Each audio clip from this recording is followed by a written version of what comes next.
Are we heading into another decade of darkness for the military? I'm Lilley with TheRebel.Media. The Liberal Party hasn't been good for Canada's military in a long time. Let's face that fact.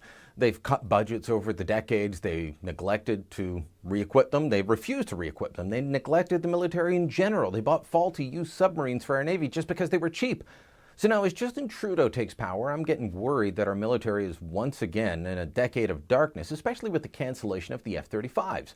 A couple of interesting stories on the F-35 this week. We know that with Trudeau and the Liberals elected, any plans for Canada to buy those stealth fighter jets are gone.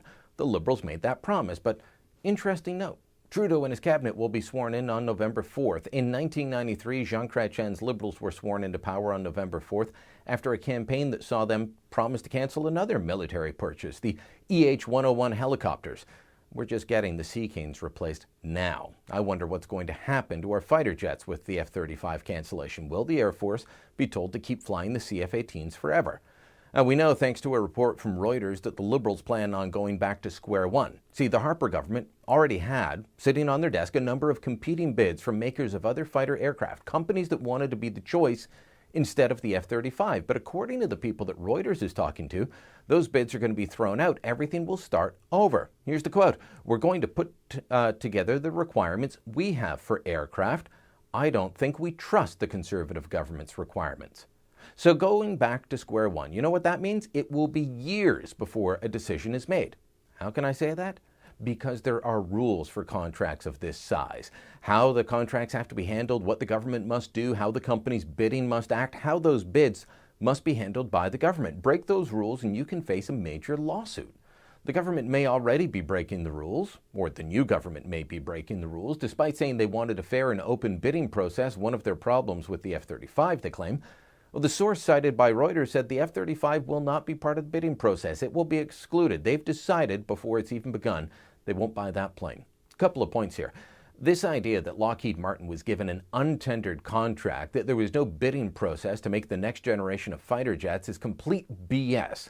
The process actually began back in the 1990s. It was the Liberal government of the day that signed Canada on. The idea was pretty simple.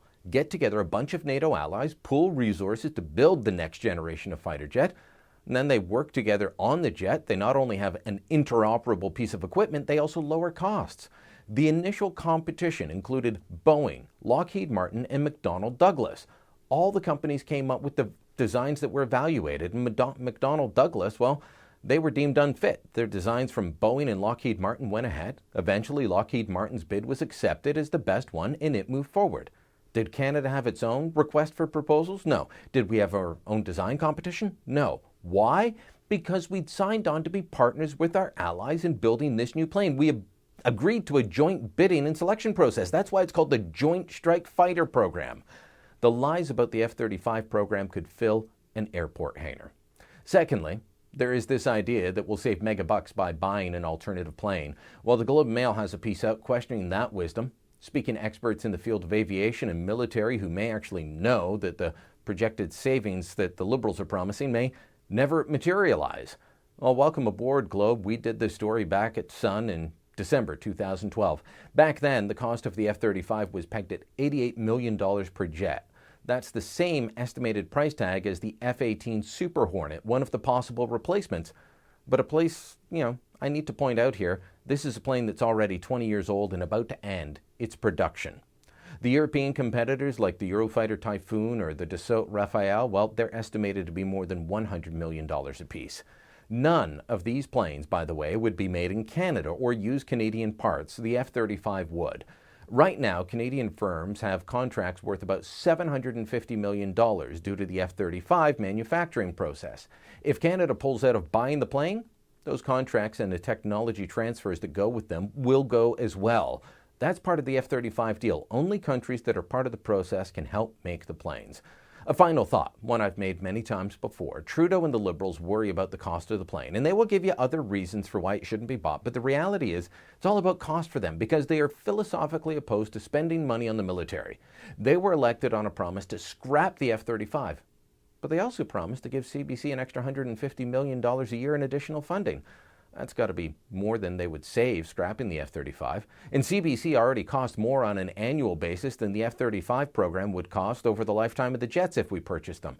But that's where the Liberal priorities lie, in paying for a media outlet that will spread their propaganda rather than the defense of Canada. Remember, when it comes to the CBC versus F-35, one defends you, the other offends you. It's going to be a dark few years for the military under Prime Minister Trudeau.